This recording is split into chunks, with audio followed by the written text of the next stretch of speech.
চৈতন্য চন্দ্রামৃত শিল প্রবোধানন্দপাদ বিরচিত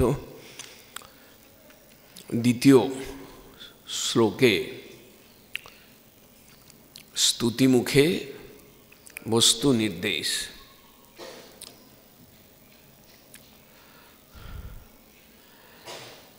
ধর্মাস্পৃষ্ট সততম পরমাবিষ্ট এবাত্মধর্মে দৃষ্টিং প্রাপ্তো নহি খলু শতাং সৃষ্টিষু কাপি নৌসন যদ্দত্ত শ্রীহরিরস সুধাস্বাদমত্ত প্রণীত্যতি উচ্চৈ গায়তি অথ বিলুঠতি স্তৌমি তং কঞ্চিদীশম।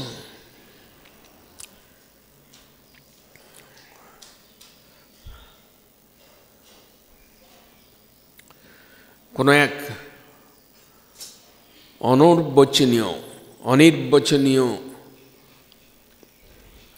আনন্দ ঘনমূর্তি শ্রী চৈতন্যদেব, তাকে আমি স্তব করি। স্তৌমি তং কঞ্চিদীশম।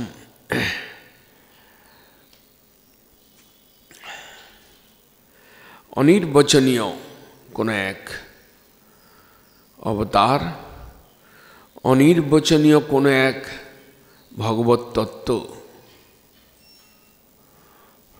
অপূর্বতার রূপ, অপূর্বতার রূপের ছটা, অপূর্বতার ভাবের বিকাশ, সেই গৌরহরি শ্রী চৈতন্যদেব, গৌরহরি সচিনন্দন, সেই জগন্নাথ সুত কোনো এক অনির্বচনীয় রূপ, কান্তি, শোভাধারী গৌর সুন্দরকে আমরা স্তুতি করি, যার প্রভাবে ধর্মাস্পৃষ্ট সতত পরম আবিষ্ট এব আত্মধর্মে। মহাপ্রভু যখন এসেছিলেন, মহাপ্রভুর আবির্ভাবের প্রাক্কালে পরমার্থ শূন্য এই সংসার পৃথিবী, ধর্মাস্পৃষ্ট। বেশিরভাগ মানুষ ছিলেন যাদেরকে ধর্ম স্পর্শ করে নাই, ধর্মাস্পৃষ্ট, ধর্মের স্পর্শ পায় নাই। ভগবান বলে, ঈশ্বর বলে, সৃষ্টিকর্তা বলে এক তত্ত্ব রয়েছে, যিনি বিভু চৈতন্য সচ্চিদানন্দ ঘন তত্ত্ব, যিনি পূজনীয় বরেণ্য, যিনি শরণ্য,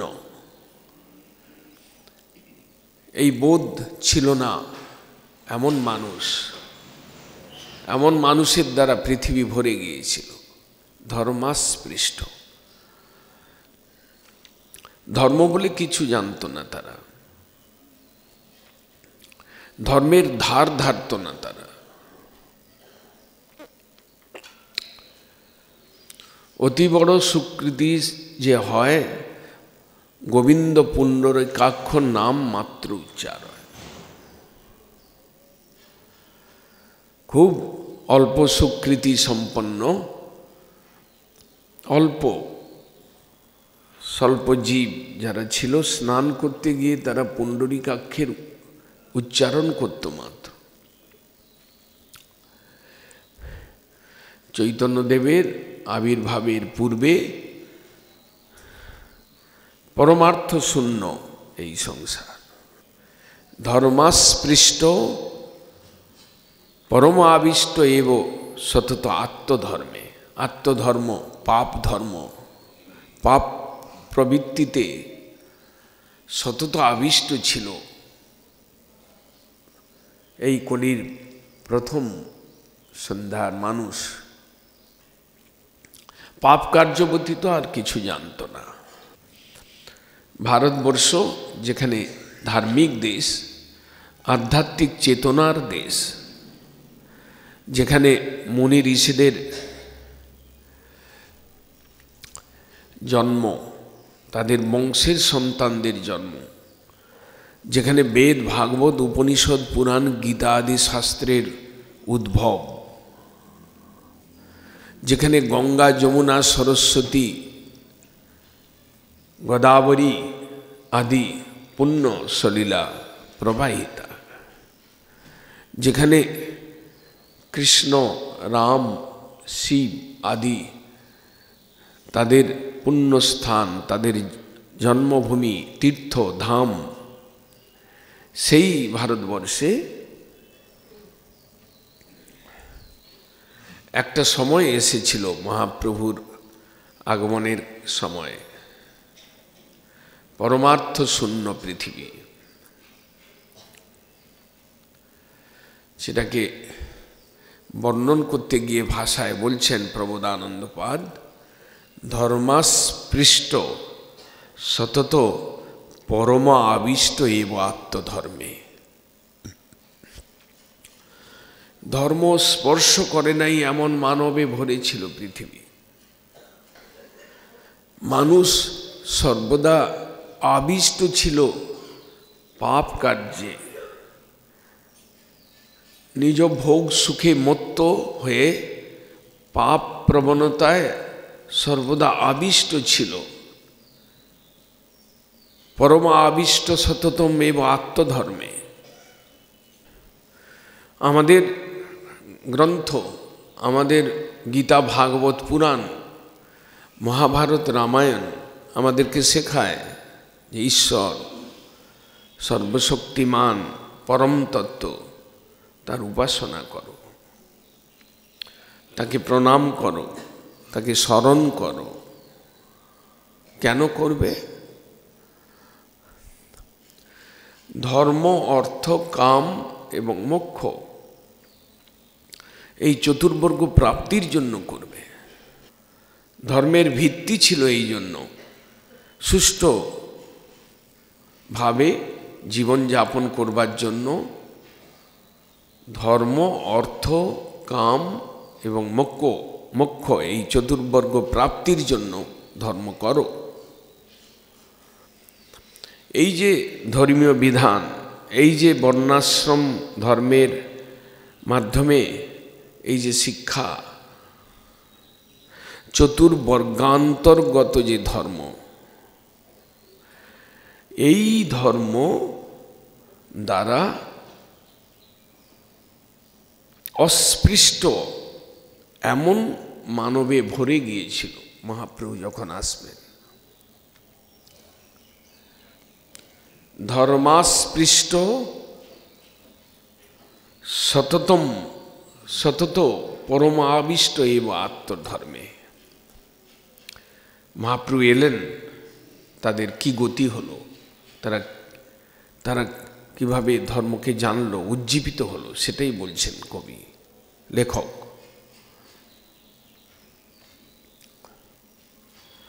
দৃষ্টিং প্রাপ্ত নহি খলু শতাং সৃষ্টিষু কাপি নো সন। এইরকম যারা মানব, ধর্মের স্পর্শ যাদের করে নাই, মানব জন্ম পেয়েছে, চেতনতা, বুদ্ধি, বিবেক আদির চরম প্রকাশ যার মধ্যে হওয়াটা সম্ভব, সেই নরশরীর পেয়েছে, কিন্তু ধর্ম তাকে স্পর্শ করে নাই। এখনো পৃথিবীতে প্রচুর লোক রয়েছে যারা ধর্ম বলে কিছু জানেন না, আবিষ্ট থাকেন, মদ্যপানে আবিষ্ট, পাপ কার্যে আবিষ্ট, অসৎ স্ত্রী সঙ্গে আবিষ্ট। এরকম কত মানব রয়েছে। মহাপ্রভুর সময়ে ছিলেন, তারা অধিক পরিমাণে ছিলেন। দৃষ্টিং প্রাপ্ত নহি খলু শতাম। সাধুর দৃষ্টিপথে পড়ে নাই এমন মানব ছিল সেই সময়। दृष्टिं प्राप्तो न ही खलु साधु सताम शतांग प्रसंगात বিহীন।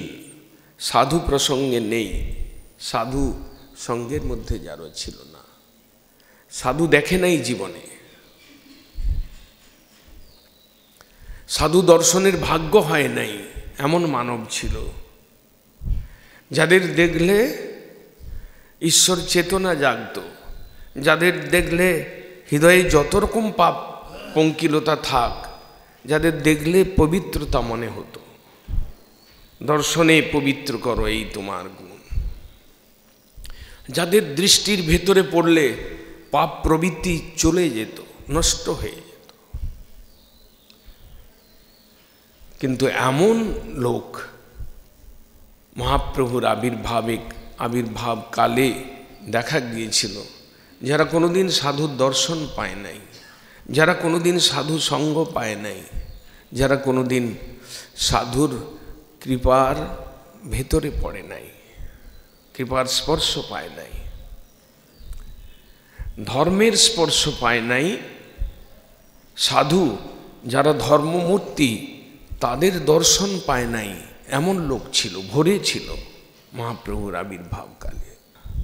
ভাগবত বলছেন নহি অম্বয়ানি তীর্থানি ন দেবামিত শিলাময়া তে পুনন্তি উরুকালেন দর্শনাদেব সাধবা। ভাগবতে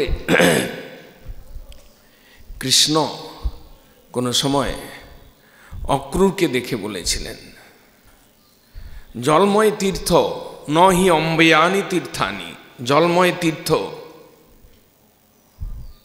ন দেবামৃত শিলাময়া, মাটি দিয়ে কাষ্ঠ দিয়ে শিলা দিয়ে তৈরি দেবমূর্তি, এরা বহু দেরিতে পবিত্র করে মানবকে। ন হি অম্বয়ানি তীর্থানি ন দেবামৃত শিলাময়া তে পুনন্তি উরুকালেন, তারা পবিত্র করতে পারে বহু দেরিতে, অনেক দিন সেবা করলে। প্রত্যেক দিন গঙ্গা স্নান করুন, শ্রদ্ধার সঙ্গে করুন, এক জন্ম করুন, আপনি পবিত্রতা লাভ করতে পারবেন। মন্দিরে গিয়ে মূর্তি প্রণাম করুন, আরতি দর্শন করুন, নিয়ম করে করুন, করতে করতে করতে করতে বহুদিন পরে আপনার হৃদয়ে পাপ বৃত্তি নষ্ট হয়ে যাবে, আপনার হৃদয়টা পবিত্র হবে।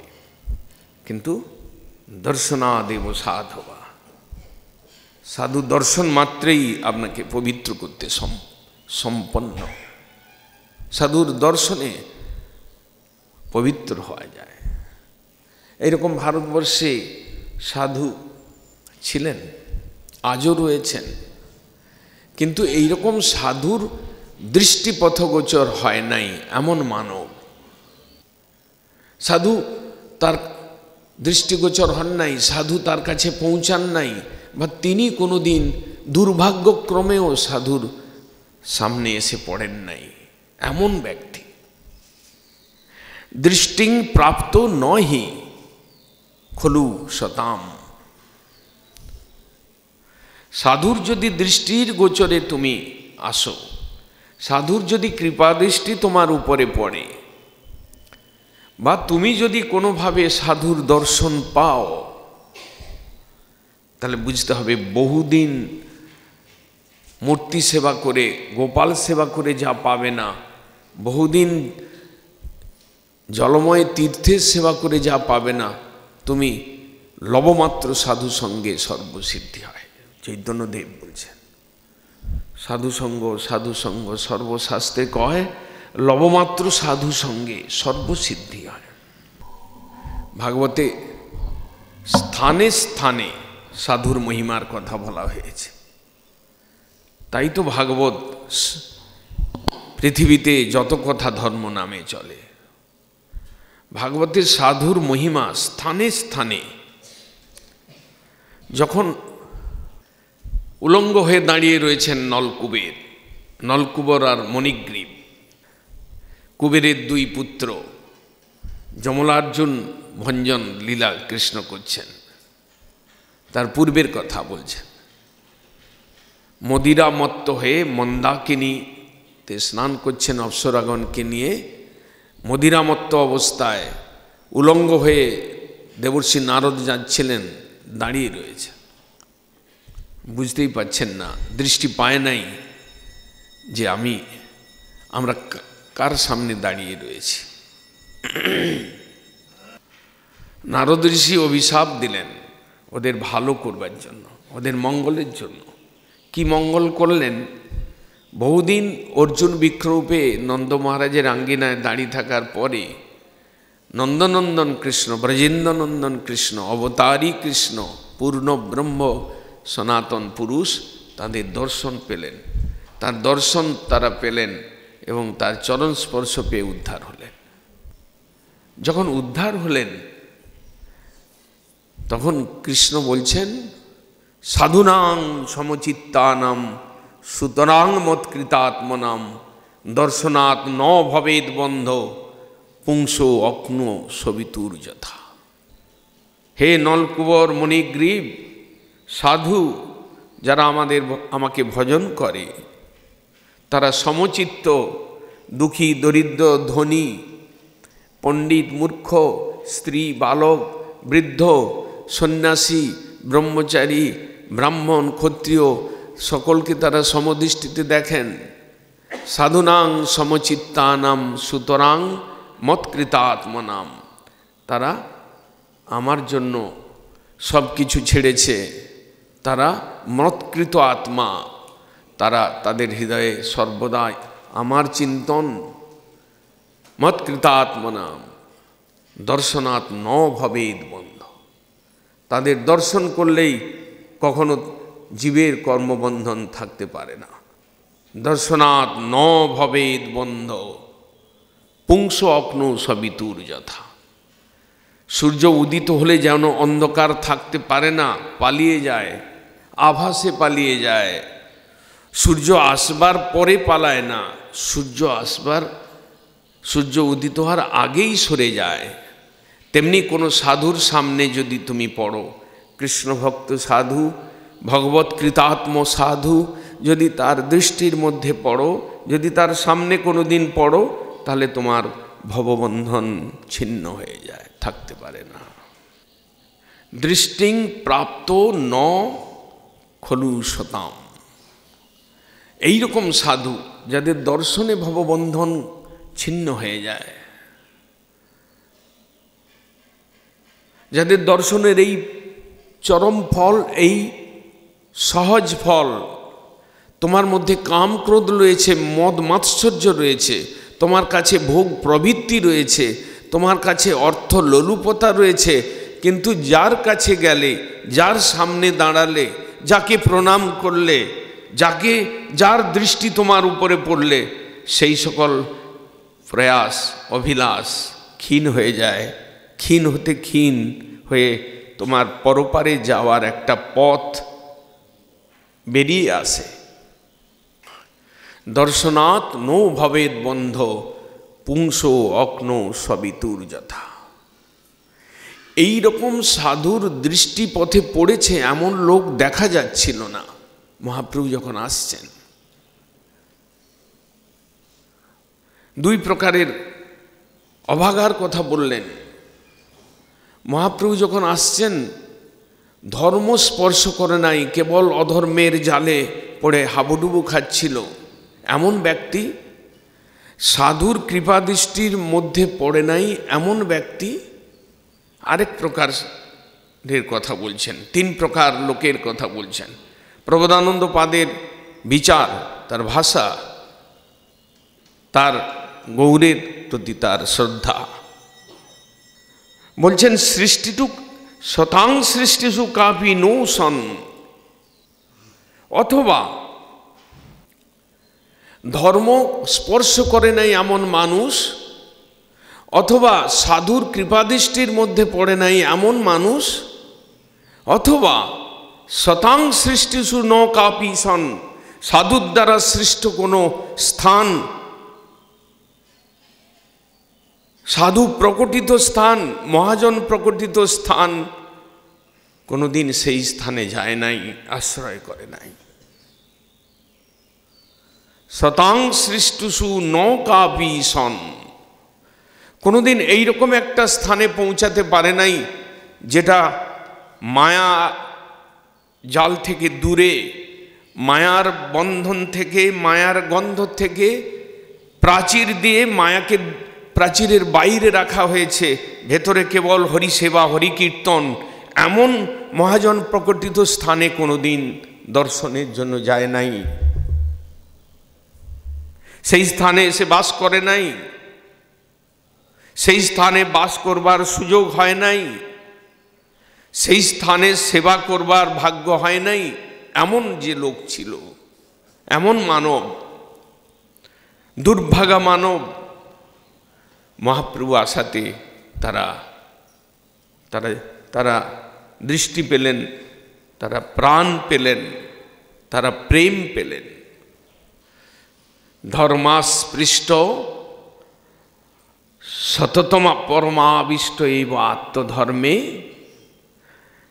দৃষ্টিং প্রাপ্ত নহি খলু শতাং সৃষ্টি সুকাপিনো সন। এইরকম দুর্ভাগা যদি থাকে পৃথিবীতে, ছিল মহাপ্রভুর আগমনকালে, আজকে হয়তোবা তার পরিমাণ কমেছে বা বেড়েছে, সেটা কথা নয়। এই রকম তিন শ্রেণীর ব্যক্তি যারা ধর্ম বলে কিছু জানতো না, এমন ব্যক্তি, সর্বদা পাপ কার্যে লিপ্ত ছিল, অথবা সাধুর দর্শন বা সাধুর কৃপাদৃষ্টির মধ্যে পড়ে নাই এমন ব্যক্তি, অথবা সাধুর প্রকটিত স্থান সেই স্থানের দর্শন স্পর্শন, সেই স্থানের সেবা করে নাই, এই রকম যারা ছিলেন, অর্থাৎ পরমার্থ শূন্য। পরমার্থ শূন্য শুধু নয়, পরমার্থ পথিক হওয়ার ভাগ্য যাদের হয় নাই, শুধু তাই নয়, পরমার্থ পথে যারা এগিয়ে নিয়ে যাবেন এমন কোনো সাধুর কৃপা বা দর্শন যাদের হয় নাই, মহাপ্রভুর আগমনে তারা উদ্ধার পেয়েছিলেন। মহাপ্রভুর আগমনে তারা কিরূপ দশাপ্রাপ্ত হয়েছিলেন, প্রবোধানন্দপাদ বলছেন। মহাপ্রভুর আগমনে তাদের জীবনে পরিবর্তন এসেছিল।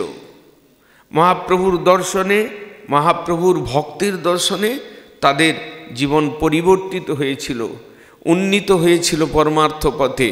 তারা ভাগ্যবান হয়েছিলেন, তারা এমন কিছু পেয়েছিলেন যা পাওয়ার যোগ্যতা তাদের ছিল না। তারা এমন কিছু পেয়েছিলেন যা পাওয়া কোনো জন্মেই, কোনো অবতার কালে সম্ভব নয় মহাপ্রভু ব্যতীত। মহাপ্রভুর আগমনের ফলে, মহাপ্রভুর দ্বারা তারা পেলেন, মহাপ্রভু দিলেন যদ্দত্ত, যার দ্বারা দত্ত হয়ে যে মহাপ্রভু তাদেরকে দান করলেন। কি দান করলেন? যদ্দত্ত হরি রস সুধা আস্বাদমত্ত। মহাপ্রভু তাদেরকে হরিরস সুধা দিলেন, হরিনাম রস, হরি কীর্তনের রস সঞ্চারিত করলেন। এই কতগুলো গ্রামে গঞ্জে নানা রকম রূপ নিয়ে ধূম্রপান করে, মাছ মাংস খেয়ে, যে অষ্টম প্রহর, 36 প্রহর, নানা রকম প্রহর, এই নাম তিনি আনেন নাই, বিকৃত নাম তিনি আনলেন। গোলকে গোপনে ছিল যে নাম, সেটা তিনি নিয়ে এলেন। ওই নাম গোলকে গোপনে ছিল, নিতাই এনে বিলাইল, গৌর এনে বিলাইল।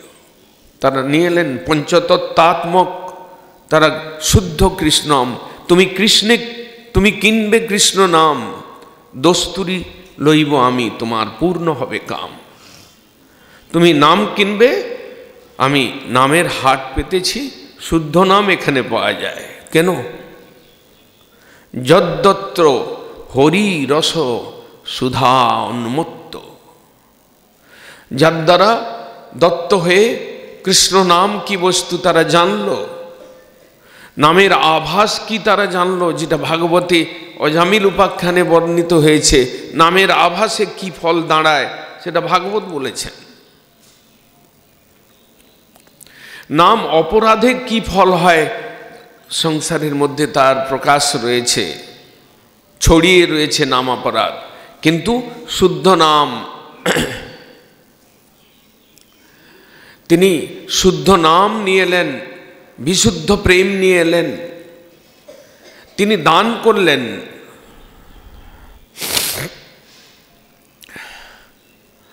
বললেন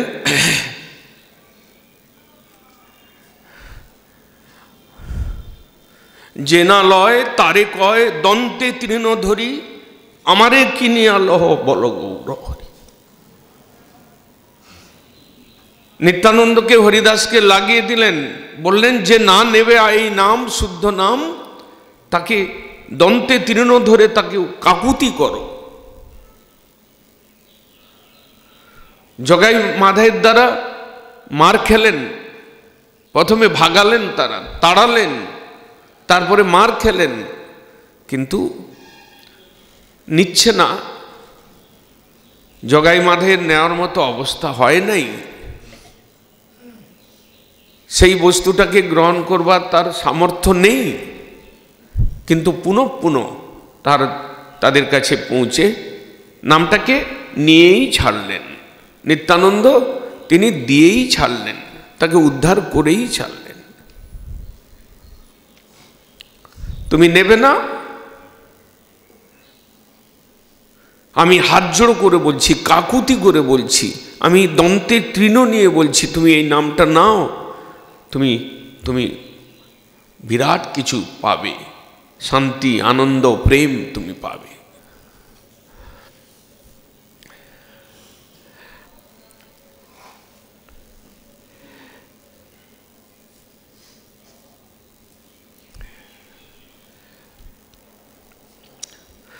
যদ্দত্ত শ্রী হরিরস সুধা,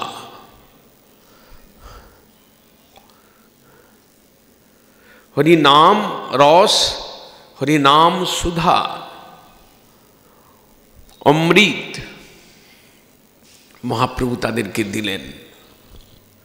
ওই 3 শ্রেণীর ব্যক্তি যারা ছিলেন তাদেরকে শোনালেন, তাদেরকে গাওয়ালেন, তাদের হৃদয়ের মধ্যে সঞ্চারিত করলেন।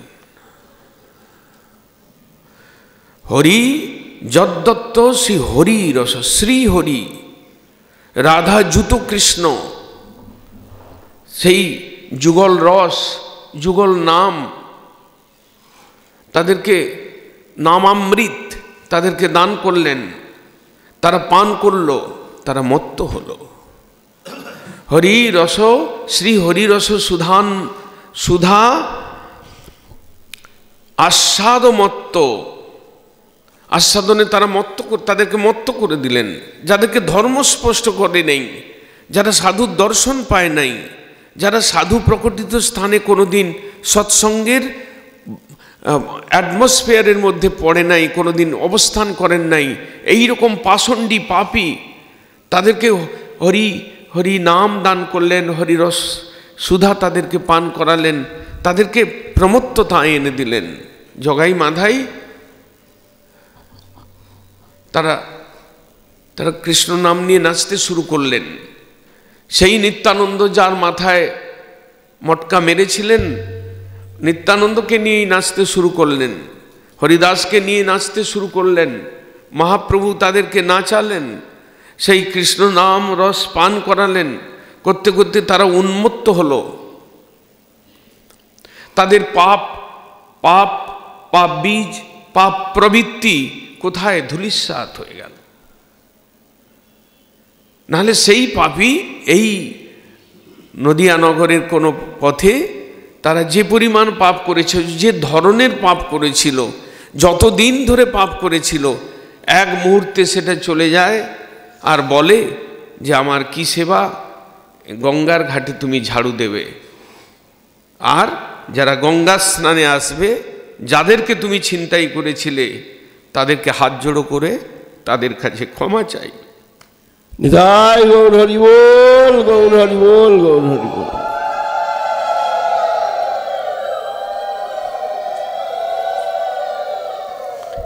কে এমন দান দাতা ছিল যে এইসব পাপী তাপীকে ধরে ধরে বেছে বেছে উদ্ধার করবার দায়িত্ব নিয়েছিলেন? এক চৈতন্যশ্চন্দ্র, তিনি একজন একজনকে ধরেছিলেন। তিনি এখানে জগাই মাধাইকে ধরলেন, তিনি এখানে কাজীকে ধরলেন, তিনি এখানে বিদ্যার অহংকারে উন্মত্ত দিগ্বিজয়ী পণ্ডিতকে ধরলেন। তিনি ধরতে ধরতে ধরতে ধরতে তিনি গেলেন, পুরীতে গেলেন, সার্বভৌম ভট্টাচার্যকে ধরলেন। তিনি উত্তরে গেলেন, প্রকাশানন্দকে ধরলেন। এইরকম ধরতে ধরতে আর পথে চলতে চলতে বিজুলি খান আর নানা রকম যারা যারা যারা অন্য জাতিতে ছিল তারাও পর্যন্ত তার প্রেমে মুগ্ধ হলো, আকৃষ্ট হলো, দ্রবীভূত হলো তাদের। বিজুলি খান বলছেন, তোমারে দেখিয়া আসে মুখে কৃষ্ণ নাম। এবার আশ্চর্য, তোমাকে দেখে আমার মুখে কৃষ্ণ নাম আসছে। যদ্দত্ত শ্রী হরি রস সুধা আস্বাদ উন্মত্ত, আস্বাদনায় উন্মত্ত হয়ে গেলেন। হরি রস, হরি নাম রস, হরি গুণ রস, হরির লীলা রস, হরির সেবা রস, এগুলো যদি পান করতে করতে মত্ততা আসে কোনো দিন, তাহলে সেই বুঝতে পারবেন যে রসের কি মাধুরী মহাপ্রভু করেছিলেন, মহাপ্রভুর জনেরা করেছিলেন, মহাপ্রভুর পার্শ্বদগণ করেছিলেন। ব্রহ্মাণ্ড তারিতে শক্তি ধরে জনে জনে, তারা এক একজন শক্তি ধরে এক এক অঞ্চলে, এক এক এরিয়ায়, এক একটা প্রদেশে তারা মাতিয়ে তুলেছিলেন। মহাপ্রভুর অবদান যদ্দত্ত শ্রীহরি রস সুধা আস্বাদ প্রমত্ত। বলছেন প্রণিত্যতি উচ্চৈ গায়তি অথ বিলুণ্ঠতি। তারা কি করেছিলেন? তারা হরি নাম রস পান করে তাদের হৃদয়ের থেকে পাপবৃত্তি, অধর্মবৃত্তি সরে যাওয়াতে তারা শুদ্ধতা লাভ করে তারা নৃত্য করেছিলেন, তারা উচ্চস্বরে নাম গান করেছিলেন, তারা ধুলায় নিজেকে লুটিয়েছিলেন, নিজের শরীরকে এই ধুলা মাখো মাখরে, এই তো ব্রজের ধুলা, এই বলে তারা গড়াগড়ি দিয়েছিলেন।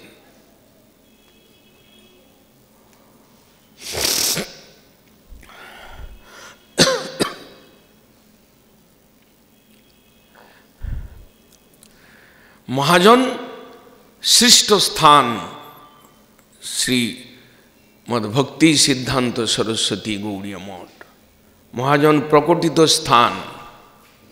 বলছেন শতাং সৃষ্টিষু, সাধুর দ্বারা সৃষ্টি, সাধুর দ্বারা সৃষ্ট স্থান। ভাগবতে বলছেন, ব্রহ্মা তিনি ভগবানের স্তুতি প্রসঙ্গে বলছেন, জ্ঞানে প্রয়াসমুদপাস্য নমন্ত এব জীবন্তী সম্মুখরিতাং ভবদীয় বার্তাম স্থানে স্থিতা শ্রুতিগতাং তনুবাং মনভি যে প্রায়শ অজিত জিতোপি তাং ত্রৈলোক্যম। স্থানে স্থিতা, যদি মহাজন প্রকটিত স্থানে বাস করেন, অবস্থান করেন, আর শ্রুতিগতাং তনুভাং মনোভি, আর কায় মন বাক্যে যদি মহাজনের প্রবর্তিত কথা, মহাজনের মুখশ্রিত কথা যদি শ্রুতিগত হয়, যদি কর্ণগত হয়, আপনার মহাজনের স্থানে থেকে মহাজনের প্রবর্তিত যে পন্থায় ভজন করতে করতে যদি আপনি হরিকথা শ্রবণ করেন, স্থানে স্থিতা শ্রুতিগতাং তনুভি, যে এই শরীরটা দিয়ে এই কায় মন বাক্যেতে মহাজন প্রকটিত স্থানে বসে যদি কানটাকে দিয়ে দেন গৌরের কথায়, তাহলে কি হবে? বলছেন যে প্রায়শ অজিত, যাকে জয় করা যায় না, যে অসম্ভব, অজিত যে কৃষ্ণ, তাকে তুমি জয় করতে পারবে। যে প্রায়শ অজিত জিত পিয়সী, যিনি অজিত তিনি তোমার দ্বারা জিত হবেন, তুমি তাকে ধরতে পারবে, তোমার লাঙালের মধ্যে এসে যাবে, তোমার প্রেমেতে তিনি বশীভূত হতে পারেন, এমন এক তত্ত্বকে তুমি কাছে পাবে। স্থানে স্থিতা শ্রুতিগতাং তনুবাং মনোভীর্যে প্রায়শ অজিত জিত পিয়সী স্তয়ী ত্রিলোক্যম। ত্রিলোকের মধ্যে যিনি অজিত, যাকে কেউ জয় করতে পারে না, যিনি সর্ব অবতারী, যিনি সর্ব অংশী, যিনি সর্বশক্তিমান, যিনি সচ্চিদানন্দ ঘনতত্ত্ব, যাকে জয় করা যায় না, কিন্তু তিনি জিত হবেন তোমার দ্বারা। সাধুর সৃষ্ট স্থান।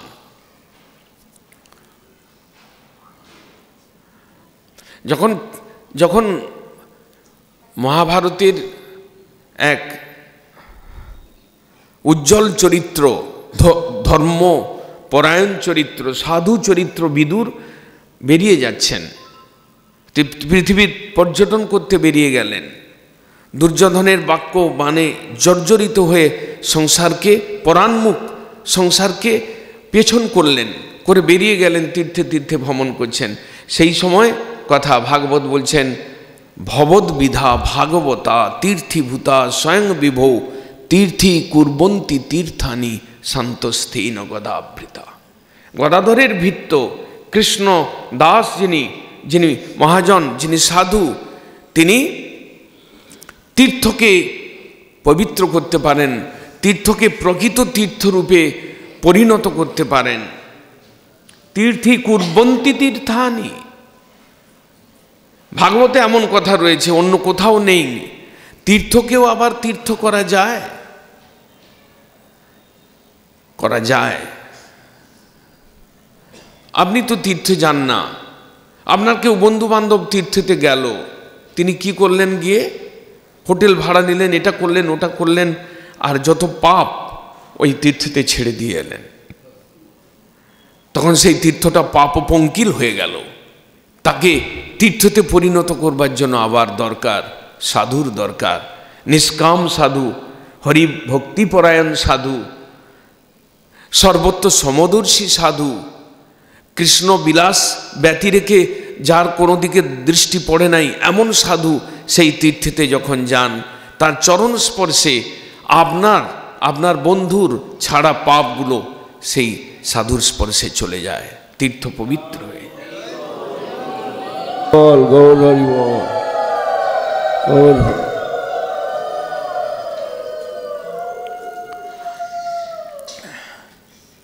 তীর্থ ছিল, আপনাদের দ্বারা তীর্থটা অপবিত্র হয়েছে, কৃষ্ণ ভক্ত গিয়ে সেটাকে সাফ করে দিলেন। এই রকম যারা তীর্থকে পরিষ্কৃত করতে পারে, পবিত্র করতে পারে, তারা যদি কোনো স্থান প্রকট করেন নবদ্বীপ মণ্ডলের মধ্যে, গোদ্রুম দ্বীপের মধ্যে, তারা যদি কোনো, এই গোদ্রুম দ্বীপের মঠের বাইরে নানা রকম অনাচার রয়েছে, গেটের বাইরে গেলে বাদাম ভাজার খোসা থেকে শুরু করে অনেক কিছু পাবেন, কিন্তু এই যে ঘেরা, এখানে কেবল হরিকথা, হরি সেবা, হরিচিন্তন, হরির ভক্তের দর্শন, মহাজনের সৃষ্টি। তারা নবদ্বীপ মণ্ডল শতই পবিত্র, কিন্তু তীর্থকেও পবিত্র করতে পারেন মহাজনে। এই রকম মহাজনের সৃষ্টির মধ্যে যদি আমরা এসে পড়ি, তাহলে চৈতন্যদেবের দেওয়া, চৈতন্যদেব তাদেরকে দিলেন যদ্দত্র শ্রী হরিরস আস্বাদ প্রমত্ত প্রণীত্যতি উচ্চৈ গায়তি অঠো বিলুততি। মহাপ্রভু তাদেরকে সেই রকম শ্রেণীর জীবকে, সেই রকম শ্রেণীর অধম পাপীদেরকে, সেই রকম অভাগাদেরকে মহাপ্রভু কলিযুগের প্রথম সন্ধ্যায় এসে তাদেরকে দিলেন কৃষ্ণ নাম, তাদেরকে শেখালেন কৃষ্ণ কীর্তন। হাতে তালি দিয়ে তোমরা সন্ধ্যাবেলায় দরজাতে ভগবানের প্রদীপ জ্বালিয়ে তোমরা একসঙ্গে বসে হাতে তালি দিয়ে গাও হরয়ে নম কৃষ্ণ যাদবায় নম, শেখালেন কীর্তন, শেখালেন শুদ্ধ কীর্তন। শুদ্ধ নাম জপ করতে দিলেন। হরে কৃষ্ণেতে উচ্চৈ স্ফুরিত রসন নাম অগণ্যা। রসনা শুদ্ধ করে তুমি এই শুদ্ধ নাম জপ করো, শুদ্ধ হরি কীর্তন করো, শুদ্ধ হরি সেবা করো। মহাপ্রভুর দ্বারা দত্ত হয়ে কলিযুগের ত্রাতা প্রথম সন্ধ্যায় এলেন। তিনি দান করলেন কৃষ্ণ নাম, কৃষ্ণ কীর্তন।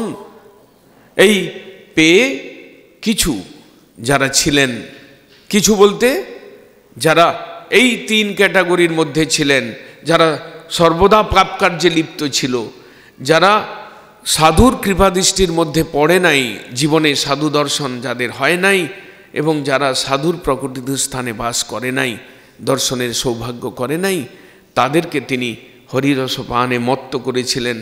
মত্ত হয়ে তারা কি করেছিল? প্রনিত্যতি, প্রকৃষ্ট রূপে নৃত্যতি। তারা নেচেছিলেন। তারা তারা পাগলের নাচ নাচে নাই, তারা তারা তারা ওই শিবরাত্রির ড্যান্স করে নাই, তারা গাঁজা ভাং খেয়ে তারা নাচে নাই, তারা প্রনিত্যতি, তারা হরি প্রেমে মত্ত হয়ে তারা নৃত্য করেছিল। পাগল পারা হয়ে তারা ভগবানের ধ্যানেতে তারা নৃত্য করেছিলেন। এই নবদ্বীপ ভূমিতে জগাই মাধাই নেচেছিলেন।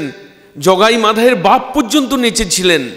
জগাই মাধাইয়ের বাপ অর্থাৎ যিনি যমরাজ, জগাই মাধাইকে শাস্তি দেওয়ার জন্য খাতায় লিখছিলেন, তিনিও পর্যন্ত এই দুইজন যখন উদ্ধার হলো তখন তিনিও বিভোর হয়ে নাচতে নাচতে মূর্ছিত হয়ে পড়ে গেলেন।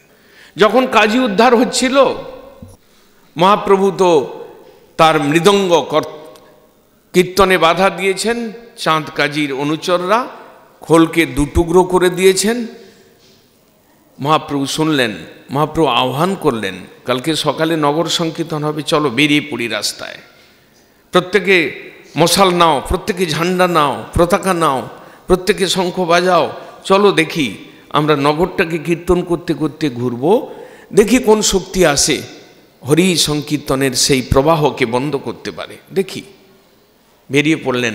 সেই সময় বৃন্দাবন দাস ঠাকুরের বর্ণন, যত অন্ধ খঞ্জ চলতে পারত না, বৃদ্ধ, তারাও পর্যন্ত এমন নাচ নেচেছিলেন, তাদের আওয়াজ কাজীর দুয়ার পর্যন্ত পৌঁছেছিল। কাজীর চরেরা বললেন যে যাদের আপনি খোল ভেঙেছিলেন কালকে, যাদেরকে আপনি শাসন করেছিলেন, সেই সকল ল্যাংড়া খঞ্জ অন্ধ তারা লাভ দিয়ে দিয়ে নাচতে নাচতে আসছে। আমার মনে হয় আপনার গৃহেতে আজকে অগ্নি সঞ্চার করবে। প্রনিত্যতি। মহাপ্রভু একজন পার্ষদকে নিয়ে এলেন, সঙ্গে বক্রেশ্বর পণ্ডিতকে নিয়ে এলেন। বললেন, তোমার কি বর? বলে, আমাকে কয়েকজন গন্ধর্ব দিন না, 48 ঘন্টা নয় 72 ঘন্টা আমি যেন এক নাগাড়ে নাচতে পারি। 24 ঘন্টা বা 48 ঘন্টা নয়, 72 ঘন্টা যেন এক নাগাড়ে আমি নাচতে পারি, আমাকে এই বর দিন। প্রনিত্যতি। গৌরের ভক্তগণ তারা নৃত্য সেবা তাদের রয়েছে, মহাপ্রভু শিখিয়েছেন।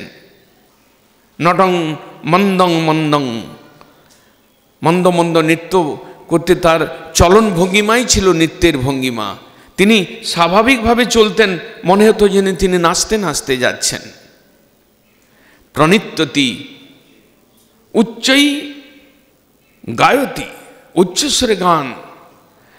যখন পুরী ধামে শ্রীক্ষেত্রে মহাপ্রভু ছাত্র সম্প্রদায় করে দিলেন, তার প্রথম গায়ক স্বরূপ দামোদর স্পষ্ট গাইতে পারেন, উচ্চস্বরে গাইতে পারেন, অনেকক্ষণ গাইতে পারেন। সেই রকম 7 জন কীর্তনিয়া, বাসু ঘোষ, মুকুন্দ ঘোষ, মহাপ্রভু এইসব সঙ্গীকে সঙ্গে এনেছিলেন। যারা, আমাদের তো মুখটা বন্ধ হয়ে আসে, আমাদের তো মুখটা থকে যায়, মাইকের ভলিউম না বাড়ালে আমাদের উৎসাহ জাগে না, কিন্তু তারা বিনা মাইকে তারা চিৎকার করে করে, তারা উচ্চধ্বনি করে জগতের আকাশ বাতাসকে মাতিয়ে তুলেছিলেন। উচ্চই গায়তি অঠ বিলুঠতি। লুণ্ঠন, ভূমিতে পড়ে গড়াগড়ি যাওয়া। যখন শ্রীধরকে বর দেওয়ার প্রশ্ন এলো, শ্রীধর যখন দূরে অদূরে ক্রন্দন করছিলেন, কৃষ্ণ প্রেমে ক্রন্দন করছিলেন। শ্রীধরকে আনা হলো, শ্রীধরকে বর যাচনা করা হলো। মহাপ্রভু যখন তাকে বর দিলেন তখন তিনি ধুলিতে গড়াগড়ি যাচ্ছেন, বেহুশ, অচেতন। জাগতিক বিচারে তিনি অচেতন হয়ে প্রভুর কৃপা স্মরণ করতে করতে ভূমে গড়াগড়ি যাচ্ছেন, বিলুঠতি। ভগবানের চরণ ধুলি, ভগবানের ধামের ধুলি, ভগবানের ভক্তের ধুলি, এটাকে গায়ে মাখানো, এটা লুণ্ঠন। ধুলিকে কেড়ে নেওয়া, ধুলিকে সংগ্রহ করা, বিলুঠতি। এইভাবে মহাপ্রভু সেই 3 শ্রেণীর মনুষ্যকে করেছিলেন। বিলুঠতি স্তৌমি তম কঞ্চিদিসম, সেই অনির্বচনীয় স্বভাব, সেই অনির্বচনীয় প্রেম প্রকাশকারী, সেই অনির্বচনীয় নাম রস সুধাদানকারী, সেই অনির্বচনীয় প্রভাব বিস্তারকারী গৌরসুন্দর কোনো এক অনির্বচনীয় ঈশ্বর, তাকে আমরা স্তুতি করি, তাকে প্রণাম করি। বাঞ্ছা কল্পতরু ভয়শ্চ কৃপা।